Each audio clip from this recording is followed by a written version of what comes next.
Ready to order. Yes. We're earning unlimited 3% cash back on dining and entertainment with the Capital One Saver Card, so let's just get one of everything. Everything? Fire everything! The Capital One Saver Card is at table 27 and they're earning unlimited 3% cash back. Yes, Chef! This is so nice. Had a feeling you'd want 3% cash back on dessert. Ooh, tiramisu! Earn unlimited 3% cash back on dining and entertainment with the Capital One Saver Card. Capital One, what's in your wallet? Terms apply. See CapitalOne.com for details. Test, check 1, 2. You know you need unique New York. You know you need unique New York. Does that sound all right? Ah, that's better. You can always tell something's missing when you get isolated results. Like AI that's only right for one of your systems. Get AI that can work across your data and applications. Learn more at IBM.com. The AI built for business. IBM. What makes a great pair of glasses? At Warby Parker, it's all the invisible extras without the extra cost.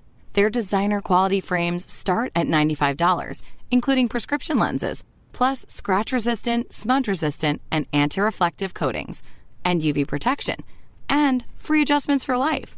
To find your next pair of glasses, sunglasses, or contact lenses, or to find the Warby Parker store nearest you, head over to warbyparker.com. That's warbyparker.com.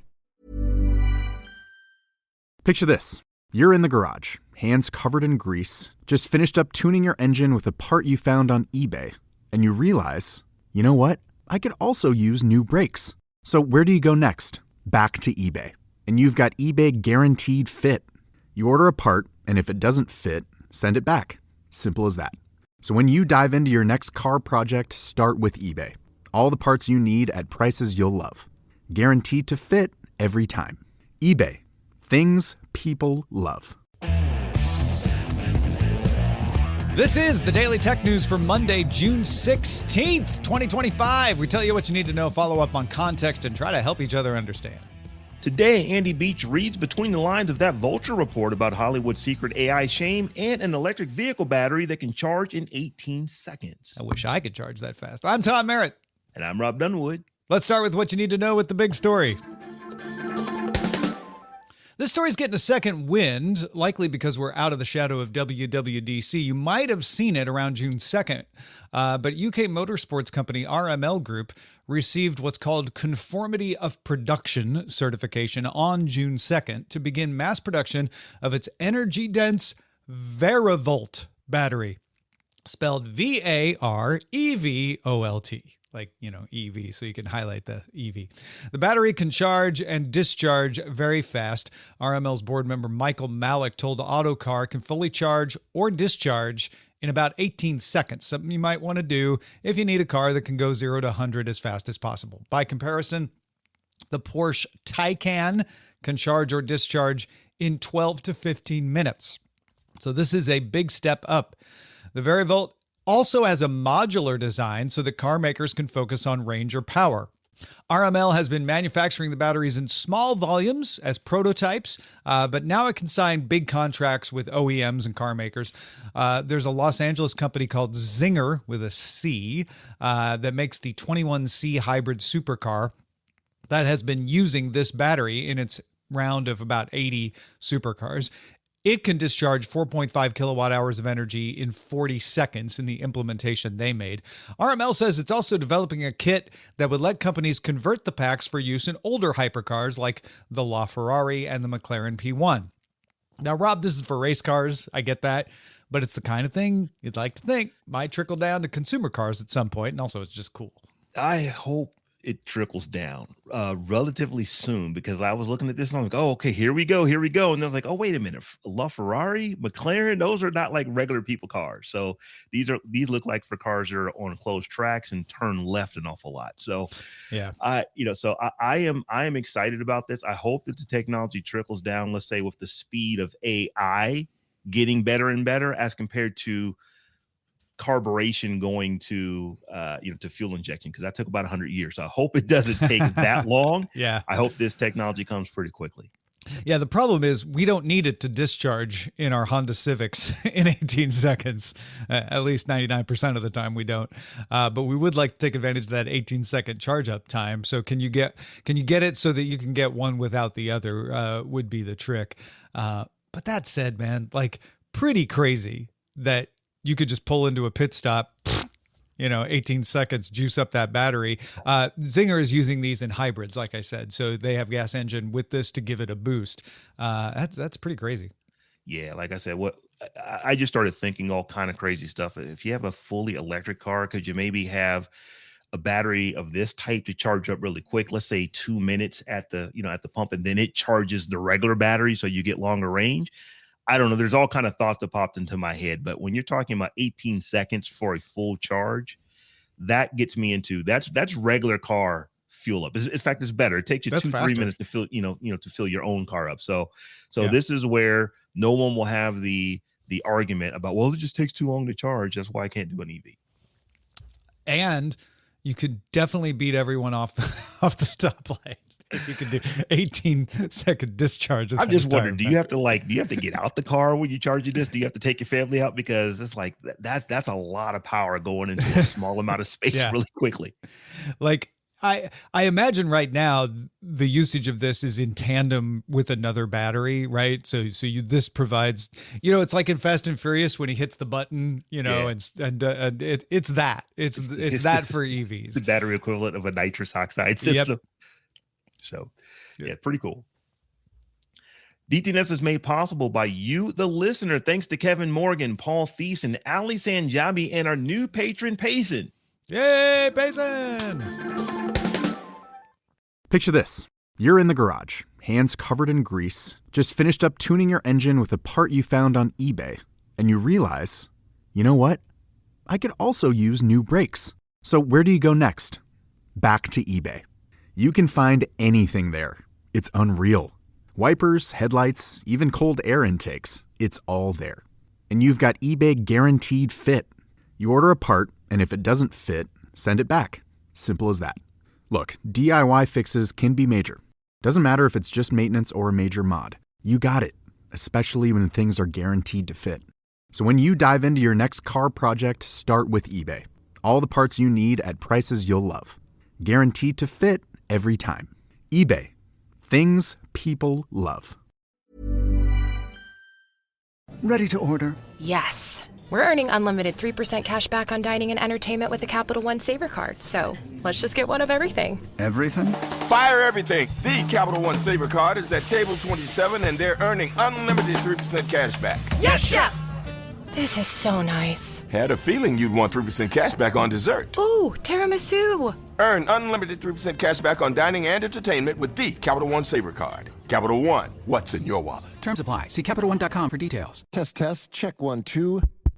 You know you need unique New York. You know you need unique New York. Does that sound all right? Ah, that's better. You can always tell something's missing when you get isolated results. Like AI that's only right for one of your systems. Get AI that can work across your data and applications. Learn more at IBM.com. The AI built for business. IBM. Ever wonder what your lashes are destined for?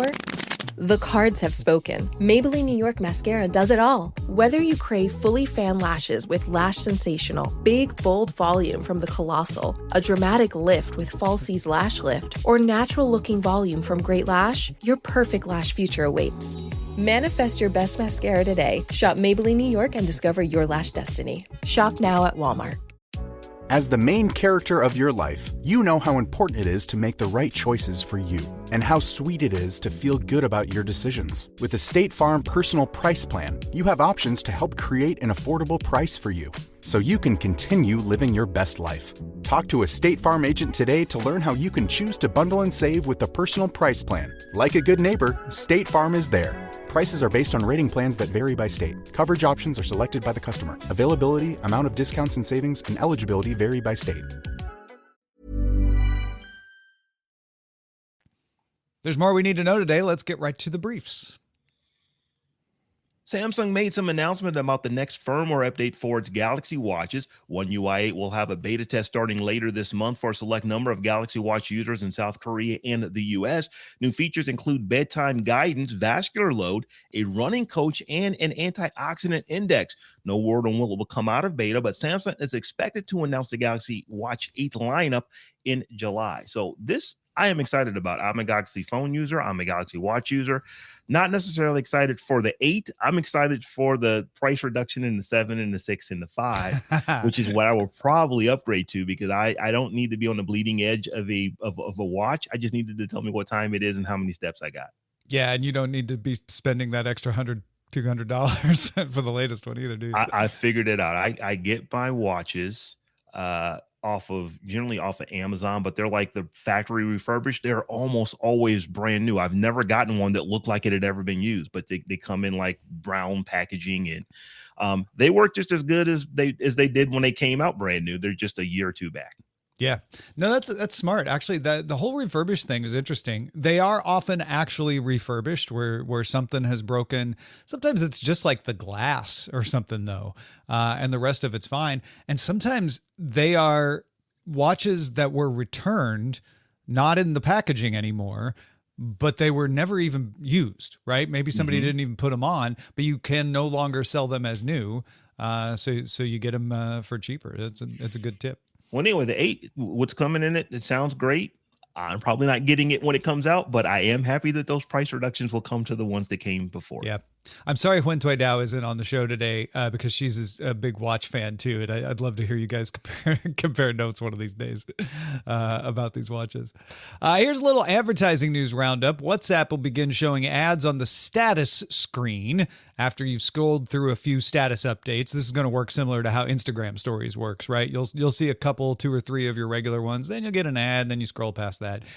It will target these ads based on your location, country and city, what language you're using the app in, what channels you follow, as well as what ads you interact with as indicators of what ads to serve. This is all first party stuff, like what the app already knows. It'll be like, oh, pull that kind of ad. It will not use phone numbers, messages, calls, groups, or other personally identifiable information. Meanwhile, Amazon and Roku are teaming up to let buyers in Amazon ads place their ads on Roku's platform. That's going to end up giving advertisers access to about 80% of connected TV households when you count Amazon Prime Video, which is on Google TV, Apple TV, etc., Fire TVs, which is the operating system from Amazon, and of course the Roku platform, which is huge. And finally, TikTok has joined the generated video trend, offering advertisers the chance to create 5-second video clips for their advertisements from text or image prompts.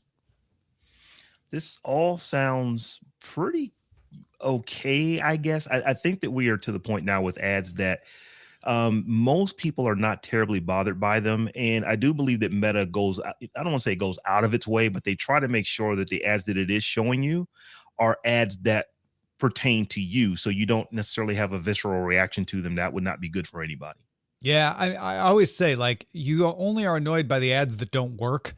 If ads are working, you are intrigued, right? If a properly working ad is something you are interested in seeing. That said, there's a lot of ads that don't work out there, so I'm not trying to pretend like there's not. I do think some of the OG WhatsApp fans are rolling over in the grave, though. Like, the idea that you would have an ad in a content feed on WhatsApp is something that I don't think the founders certainly envisioned. Of course, they're long gone at this point. And a lot of people are going to be turned off by. We'll see a few people move over to Signal and Telegram from this, I'm going to guess. And now, as far as TikTok is concerned, with the generation trend of just generated ads from a prompt, I think that the ad business is changing in real time in front of our eyes. And I think a small percentage of people are absolutely up in arms about it. I think most folks aren't going to care, which is exactly why they're doing it. Yeah, no, and this is a tool that every advertiser is going to try. I don't know if it's going to be something useful for most or not. I'm curious to see that myself. A small number of Mac Minis with the M2 chip made between June 16th, 2024 and November 23rd, 2024 have power issues, and some won't even turn on. Apple has created a service program to offer free repairs of those models for up to 3 years after the day you bought them. No warranty is necessary, and repairs can be done by Apple or an authorized service provider. Yeah, this is the right thing to do. If you bought a broke thing, they fix it for you for free. That's probably good business for up to 3 years from the time you bought it, not from the time it first went on sale. This is absolutely this is good. A lot of folks have been concerned about who might end up getting 23andMe because of the DNA information the company owns. Well, it turns out the answer is co-founder Ann Wojcicki. She founded a nonprofit public benefit company which outbid Regeneron Pharmaceuticals to acquire 23andMe's assets for $305 million in the bankruptcy auction for 23andMe. Now, Wojcicki had tried to take 23andMe private before bankruptcy, but the board rejected those proposals and filed for bankruptcy instead. And you may say, wait, I thought Regeneron already won this auction. They did. They were declared the auction winner back in May, but TTAM, Ann Wojcicki's nonprofit, filed a complaint with the Missouri Bankruptcy Court saying the bidding was shut down prematurely, that they had made larger bids that were discounted because the financing wasn't clear, but they weren't given enough time to show the financing. So the court said, all right, we'll run this again. They did it last Friday. The financing was clear, and TTAM has now won the bid. A court hearing to sign off is the last step, and that is set for next week. I don't know, Tom. Have you used 23andMe? Do they have your data in this system? Yeah, I have. So did you pull your data out when you heard about this, or No. are you leaving it there to see what's going on? Hey, how do you feel about this? I am probably less concerned than I should be, to be honest. But I assumed I have followed these things for so long that I know that everyone thinks the worst case scenario is going to happen, and you have to wait and see what happens. When Regeneron got it, I'm like, okay. I imagine there will be so much pressure on them that they won't be able to use it for the worst things. But also, I don't know. My insurance is covered now. I feel like the rules are in place. I'm not too worried about it. And I do like having access to some of the health information that's in there and just some of the genetic information, ancestry and all that. And I'm very relieved that my gamble paid off and that this is going back to a nonprofit company under control of the founders. A lot of people are not going to be okay with that because even under 23andMe, a lot of people felt like they didn't handle this data well enough. Vibrant Visuals, the first big visual overhaul of Minecraft in some time, is set to release on Tuesday, June 17th. The update includes directional lighting, volumetric fog, and gives every biome its own atmosphere. These are all visual changes. There are no changes to gameplay. Yeah, if you're a Minecraft player, this all means something. If you're not a Minecraft player, then know that your Minecraft players in your life are going to be very excited about the new look, I'm guessing. I would imagine that I've got a couple of nephews around the ages of 11 to 13 that are cheering or who are jeering. I'm not sure which yet. Yeah, I guess we'll find out by the end of this week what people think of it. Generally, it looks like people are positive about the changes and have been looking forward to them. An MVNO, which stands for Mobile Virtual Network Operator, is a virtual mobile network. It uses one or more other networks to operate its service. For example, Liberty Mobile Wireless is a Florida-based MVNO. It was started in March 2018, and like a lot of MVNOs, it actually uses T-Mobile's network to provide its service. It makes a deal with T-Mobile to pay for bulk access to the service, and then it sells that access at a discount. It's being launched into the spotlight today thanks to a partnership with the Trump Organization to offer Trump-branded mobile service on what they're calling the 47 plan. He's the 47th president, for $47.45 a month, including a $499 phone called the T1 that comes in, of course, gold. You can pre-order now, shipping in August or September. And if you're confused, the Trump Organization is a holding company for the president's businesses while he's in office, and it is controlled by his sons, Donald and Eric. So when I initially heard this story, it's like, okay, it's an MVNO. That's not terribly different. The thing that is terribly different is that they said that they're going to make a $500 phone here in the United States. So I looked it up to see, are there any smartphone manufacturers here in the United States? There is one, and their phone costs like $1,800 to $2,400. So I'm curious to see, can the Trump organization pull off, or whoever they partner with, can they pull off a $500 phone in the United States? That's the part that struck me as that's kind of odd. The specs were there, but not all the specs I would expect, including operating system and stuff, although I'm guessing it's Android. So I'll be curious to find out more details on that. I also would think you'd need like a 3-year contract if you're going to sell this thing at $499. But maybe it's a lower cost phone for other reasons. A lot of questions yet to be answered there. If you need a nap, Anchor announced new Soundcore Sleep Aid 30 earbuds that use active noise cancellation to block up to 30 decibels of noise. And the charging case can detect snoring and send noise masking audio to the buds to cancel it out. It also does sleep tracking, but because of the addition of the active noise cancellation, battery life is down to 9 hours when listening to white noise or sound stored on the buds. You can also use them for music and podcasts, which drops battery life to 6.5 hours. You can get them shipped early at a discount through Anchor's Kickstarter, but full price will be $229.99 with shipping starting in August. That's a lot for things that are meant to be used while you're sleeping, but I guess if it really works, no price is too much for good night's sleep. I would imagine that these are not so much for the snorer, they are for the one who sleeps next to the snorer. And they are for sure. And for that person, $230, that might be a bargain to sleep comfortably. Absolutely. The previous A20s didn't have the active noise cancellation. They had longer battery life, but they didn't have the active noise cancellation. So these are going to work a little better.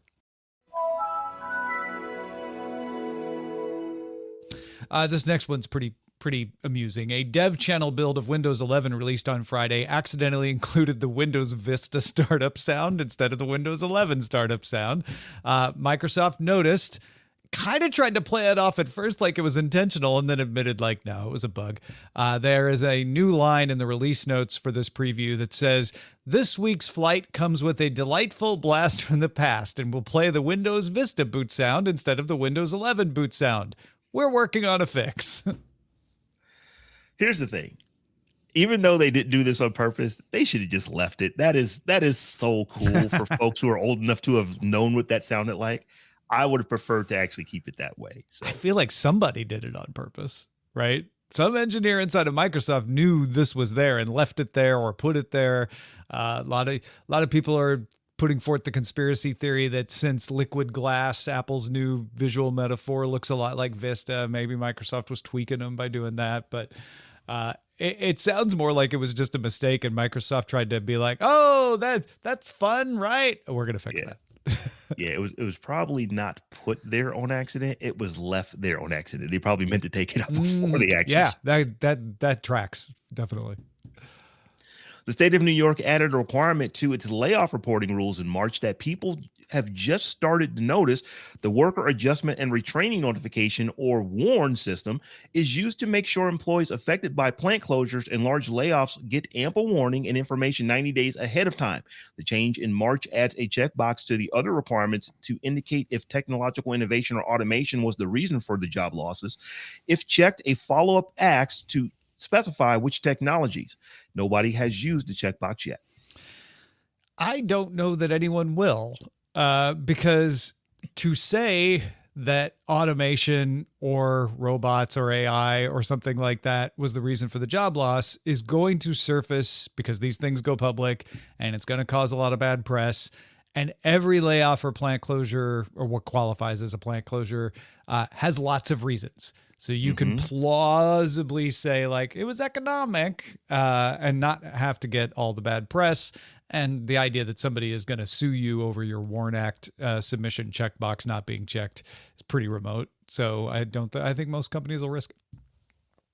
Yeah, I think you're absolutely right. They wouldn't intentionally check it. They might actually talk about it in the meeting and say, this is why we're letting folks go, but they don't want to actually put that in print or in a digital format that is basically it's logged. Now, this is the reason why you've done this. So I would expect that they probably won't. The only company that'll do that is one that is making its name on AI, right? Like they want that kind of bad press because they're like, we're the future or something like that. And I think those will be rare. Kind of like Shopify did a month or so ago. A little bit. Yeah. And maybe that didn't go as well as Shopify expected it to. Those are the essentials for today. Let's dive a little deeper.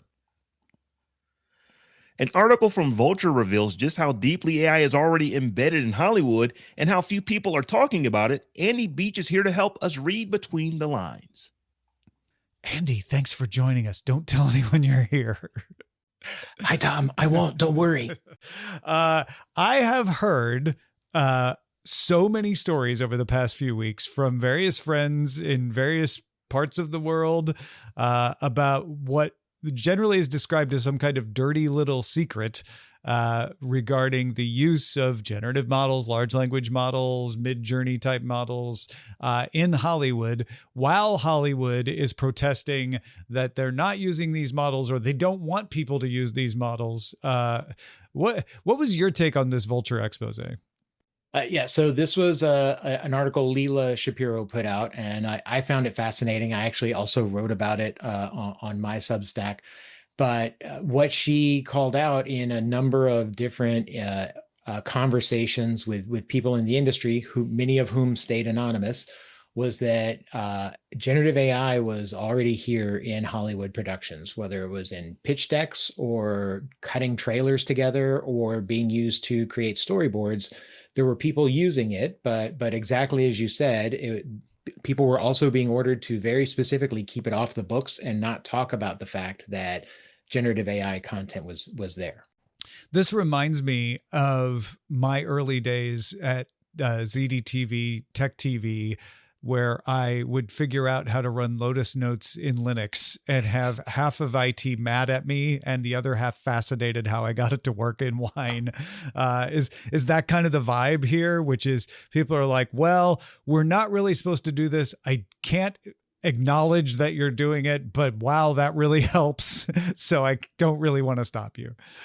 I think this one is a little less tech focused and a little more compliance and legal in nature. Sure. So there are scenarios where artists are being handed a bunch of AI images and asked to clean them up, take those extra fingers off the hand so that we can use this as a storyboard. Or a writer is handed a treatment that is very clearly come out of a model and asked to rewrite it, but keep the concepts similar. So the studios aren't wanting to acknowledge it, in part because they have legal issues that are pending and they want to stay clear of that. They're also trying to avoid pushback from the unions that they work with.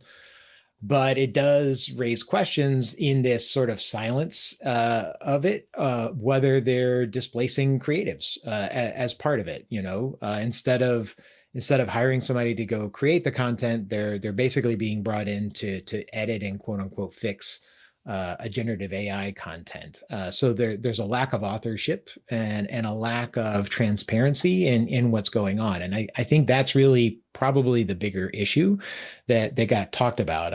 I called out in my piece in particular that it was less about technology. It was more about trust, transparency, and creative ethics. Yeah, I think it's a really hard one to come down for me on a side with, because Disney and Universal are suing Midjourney. Obviously, they don't want to be seen using Midjourney, a rogue employee doing that. You also have union members out there picketing. We just got the voice actors strike resolved, right. And there was hard fighting for actors and producers and the rest.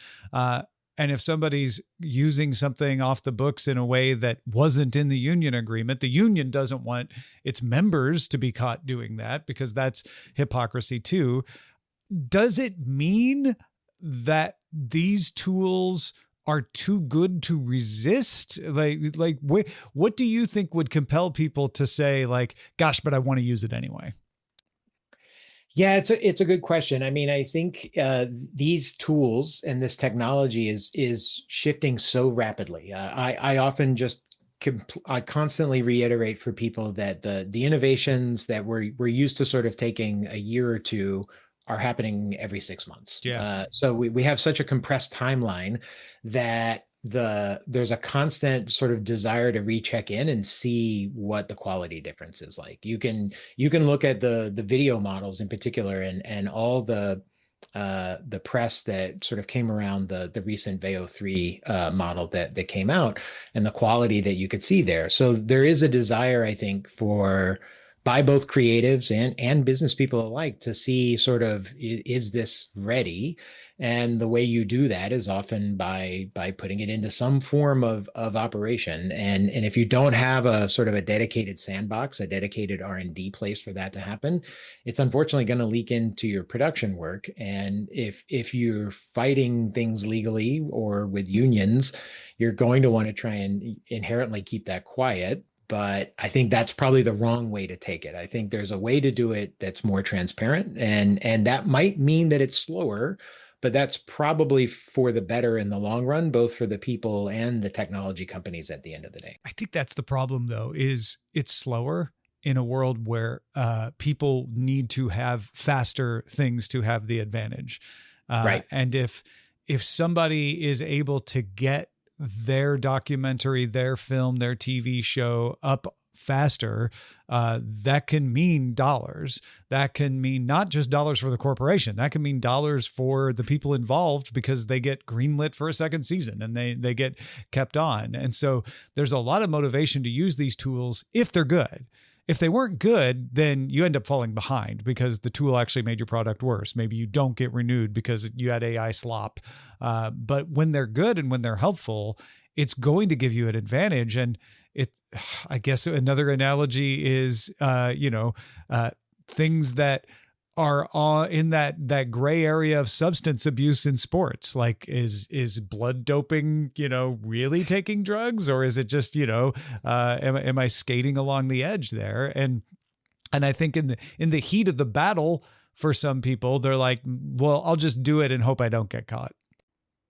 Yeah, absolutely. And again, we've had this conversation a couple of times with many of the pieces we've talked about. I think this is a bigger issue in a studio environment, or even in an agency environment. It's not going to be as big an issue for an independent creator who's working in a smaller set of intellectual property at the end of the day that they probably have all of the rights to implicitly in some way. And they can make the shots. They don't have a union agreement. Nobody's suing them.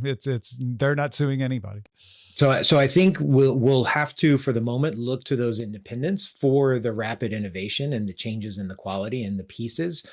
But we'll have to look to the studio models and the agency models and the others for how this is getting deployed at scale, and how the regulations are coming together with the various countries that are keeping a lot of scrutiny on this. I wonder if the pressure to use these tools and the success when they have success using them, I wonder if that causes people to be a little more collaborative on agreeing how to use them. And my premise there is that both sides have been unrealistic. I think the labor unions on one side were being a little unrealistic about just how threatening these are to jobs. And I think the studios might be a little unrealistic about how much they can help, and how much they can increase the bottom line. And maybe if this pushes them to come to a more reasonable agreement of like, well, they really are helpful with this, and I don't feel threatened. It just makes my job easier. And like, yeah, okay, so we can give on that because we really weren't going to make billions of dollars by cutting out a whole department. And, after all. That would be the best outcome. I'm not sure that that's the outcome that's going to happen, but it does feel like that's the reality that's asserting itself here is like, well, we all really want to use them and we don't feel as threatened, but we can't say that. I think you're 100% right. I've always said that when a studio looks at AI technology purely as an optimization option, that's effectively them weaponizing it against the creatives, because that's just a way of reducing their bottom line. The other side of the coin for AI is that technology innovation side of the things that it'll let you do that you couldn't do before.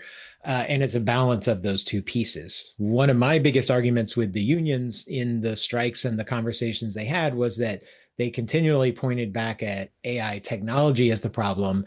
And I would posit that really it was the AI technology business practices that were being used that was really the problem, and not the technology inherently itself. There's absolutely still issues we have around intellectual property and data privacy rights and other elements that go into it, and we do have to solve that. And it is things like regulations that are going to help us solve that. But I think they were painting the technology with a broader brushstroke when they really needed to get into the nuance of the business practice being the problem, and the remunerations that come with that as the bigger problem, just in the same way that the studios need to acknowledge that it's not just an optimization tool, it's also an innovation tool. Well, I couldn't say it better myself. I'm glad we've solved everything for Hollywood, but piece of cake. If other problems do arise in AI, I'm sure you'll be able to cover them for folks. Where should they go? So I'm writing about all of this on my Substack. It's called Engines of Change, which is enginesofchange.ai. And there's a recent piece that's literally about this Vulture article. It's called Everyone's Using AI. They're just not telling you about it. Fantastic. Thanks, Andy. Thanks, Tom. What do you want to hear us talk about on the show? One way to let us know is our subreddit. You can submit stories and vote on them there. We got lots of people submitting stories, so you can just vote on the ones they submitted or put some of your own in there. Go to reddit.com/r/Daily Tech News Show. Picture this. You're in the garage, hands covered in grease, just finished up tuning your engine with a part you found on eBay, and you realize, you know what? I could also use new brakes. So where do you go next? Back to eBay. You can find anything there. It's unreal. Wipers, headlights, even cold air intakes. It's all there. And you've got eBay Guaranteed Fit.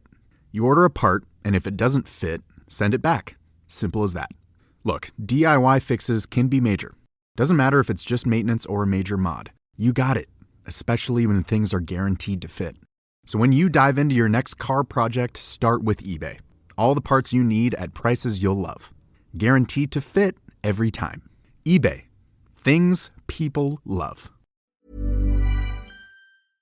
Ready to order? Yes. We're earning unlimited 3% cash back on dining and entertainment with a Capital One Saver Card. So let's just get one of everything. Everything? Fire everything. The Capital One Saver Card is at table 27, and they're earning unlimited 3% cash back. Yes, Chef! This is so nice. Had a feeling you'd want 3% cash back on dessert. Ooh, tiramisu. Earn unlimited 3% cash back on dining and entertainment with the Capital One Saver Card. Capital One, what's in your wallet? Terms apply. See CapitalOne.com for details.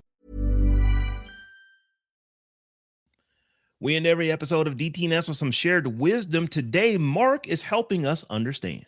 Yeah, Mark wrote on our Patreon a comment. Speaking of knowing what's on your network, the author of the Metasploit Network, H.D. Moore, went legit and started a company called Run Zero. They offer a completely free version for security nerds that works for up to 100 devices. It not only does an inventory, it keeps track of when a device appeared, as well as the last time it was seen. It also has some nice features that go a long way to identify what kind of device it is. So if you're thinking, is somebody accessing my Wi-Fi network that I don't know about out there? This would be a good way to check on that. This is kind of awesome right here. Now, I don't know that it's going to do well for you, like if you are in a hotel or on an airplane, but yeah, it's pretty cool. 100 devices is not bad, because usually in your home, you're not going to see that many people connected to one device.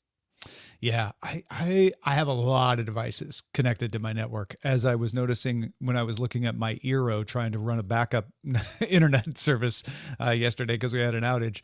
I still don't think it's up to 100 though, so that's pretty good. All right, thank you, Mark, for that. Well, folks, we'd love to know what you're thinking about. And if you've got any insights into a story, you can share it with us at feedback@dailytechnewsshow.com. Yeah, anything you hear about where you're like, you've got that thought of like, well, actually, I know about that, or I worked with a guy, or that happened to me. Like, we love to hear those. Please send them along. Big thanks to Andy and to Mark for contributing to today's show. Thank you for being along for Daily Tech News Show. And good news, our music news sibling, Daily Music Headlines, now available as an Amazon Flash briefing. Add it to your Echo now. Talk to you soon.